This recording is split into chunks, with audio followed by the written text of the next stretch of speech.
رمضان كريم كريم كريم شهر عظيم عظيم عظيم الحمد لله رب العالمين وبه نستعينه على أمور الدنيا والدين والصلاة والسلام على أشرف الأنبياء والمرسلين سيدنا ومولانا وحبيبنا محمد صلى الله عليه وسلم وعلى آله وصحبه أجمعين.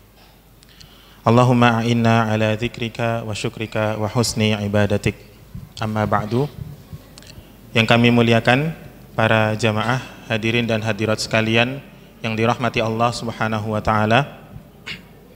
Alhamdulillah pada malam hari ini kita bisa hadir di salah satu dari rumah Allah Subhanahu wa taala, Masjid Al-Islam yang insyaallah diberkahi ini untuk melaksanakan rangkaian ibadah menghamba kepada Allah Subhanahu wa taala dalam wujud salat Isya dan salat tarawih. Mudah-mudahan Allah mampukan kita mengerjakan ibadah-ibadah tersebut dan diterima serta mendapatkan pahala dari Allah Subhanahu wa taala. Amin ya rabbal alamin.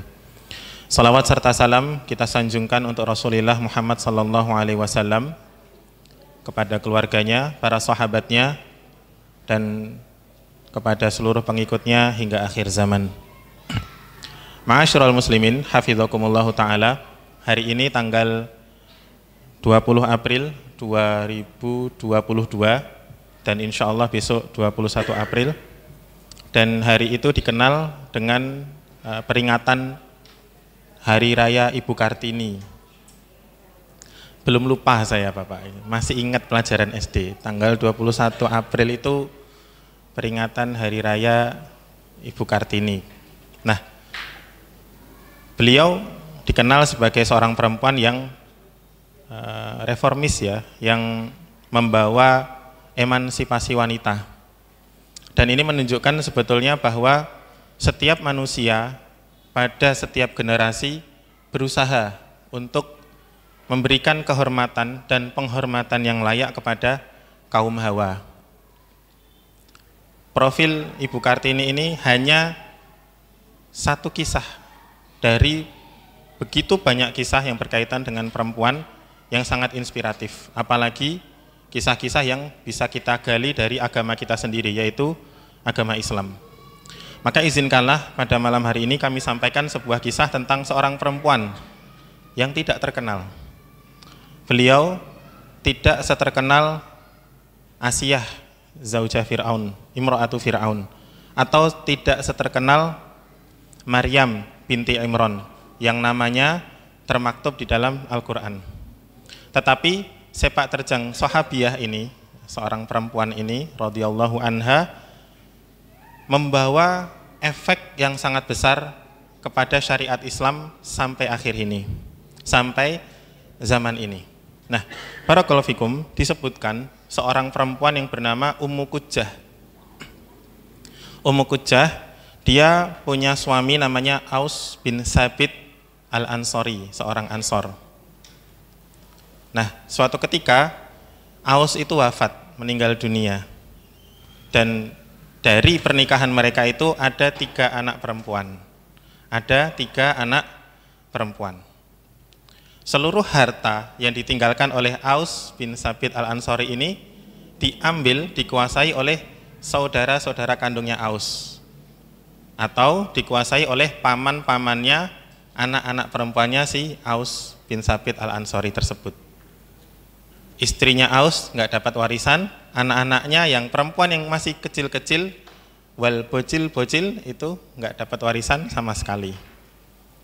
Maka datanglah Ummu Qujjah menghadap Rasulullah Shallallahu Alaihi Wasallam. Dia mengadu, lapor permasalahan ini dilaporkan ke Rasulullah.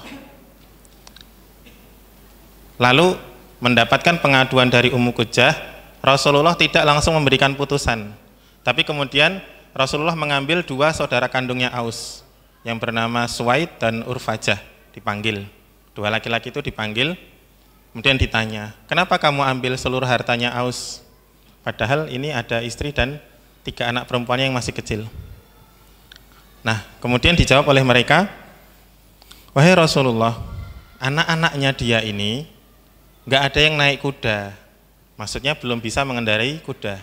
Tidak ada yang mengayunkan pedang, tidak ada yang berperang. Tidak ada yang melempar tombak dan tidak ada yang menghasilkan ghanimah. Enggak pantas dong mereka ini dapat warisan. Nah, itu alasan mereka. Dari sini kita tahu bahwa dalam tradisi jahiliyah, seluruh harta warisan itu dikuasai oleh laki-laki yang dewasa, yang sudah gede. Adapun laki-laki yang masih kecil itu enggak dapat warisan, apalagi perempuan, apalagi anak-anak kecil yang perempuan. Sebetulnya praktek itu masih terjadi pada zaman ini.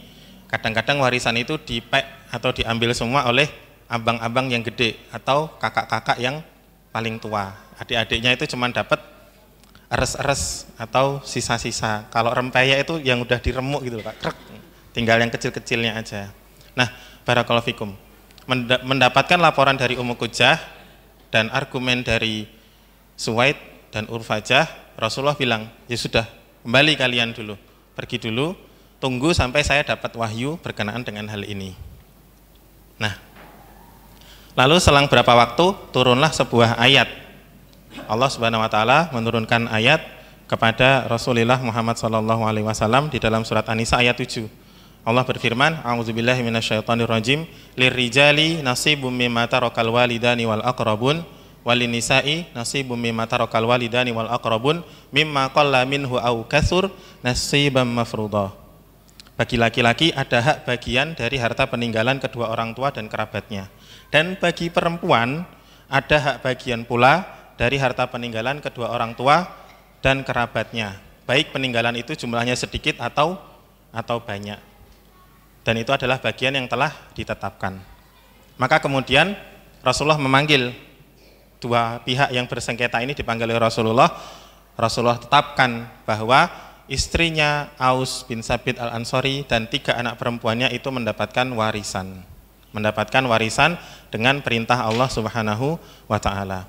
Dari ayat ini ada beberapa faedah. Yang pertama, di antara sebab mendapatkan warisan adalah tali darah atau hubungan kekerabatan. Nah, cuman di ayat ini pembagian warisan itu disebutkan secara global, umum, tidak secara rinci. Maka kemudian Allah Subhanahu wa taala menurunkan ayat selanjutnya pada ayat 11, 12 dan ayat 176 secara rinci tentang hukum warisan tersebut. Maka ditetapkan untuk 3 anak perempuannya Aus itu 2/3 dari seluruh harta yang ditinggalkan Aus, istrinya dapat 1/8, sisanya diberikan kepada Suwaid dan Urfajah. Nah, barakallahu fikum, jamaah sekalian yang dirahmati Allah Subhanahu wa taala, dari sini kita mengambil beberapa pelajaran. Yang pertama, perempuan itu memiliki hak yang sama dalam hal ilmu dan pendidikan, setara dengan laki-laki. Artinya perempuan itu boleh belajar dan harus belajar. Kenapa? Karena tabiat perempuan itu penyayang. Dari rasa sayangnya kepada anak itu menimbulkan keberanian untuk menuntut keadilan. Di sini Ummu Qujah karena sayangnya kepada anak-anaknya, dia menuntut keadilan kepada Rasulullah Shallallahu alaihi wasallam. Pelajaran yang kedua, Rasulullah ketika dia belum sempat untuk memutuskan sesuatu karena belum mendapatkan wahyu dari Allah Subhanahu wa taala, maka Rasulullah diam. Beliau betul-betul menunggu arahan bimbingan dari Allah Subhanahu wa taala. Karena salah satu sifat Rasulullah adalah wama yantiqu anil hawa.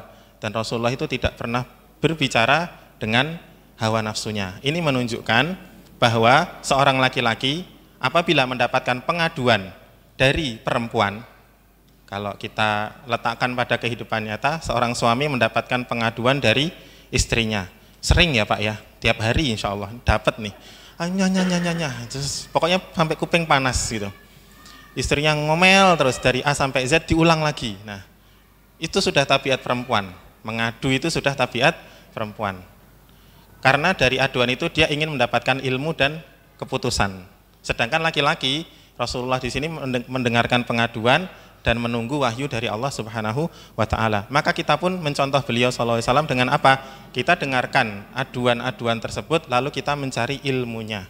Mencari solusinya di dalam agama kita, di dalam syariat yang Allah telah turunkan kepada kita semua. Maka sesungguhnya pelajaran yang ketiga yang bisa kita ambil dari kisah ini adalah setiap permasalahan yang ada di dalam keluarga itu sebetulnya adalah pintu pintu Allah ingin kita menjadi lebih baik, supaya kita lebih belajar untuk mengatasi masalah-masalah tersebut dengan ilmu, dengan menerapkan syariat Allah Subhanahu wa taala.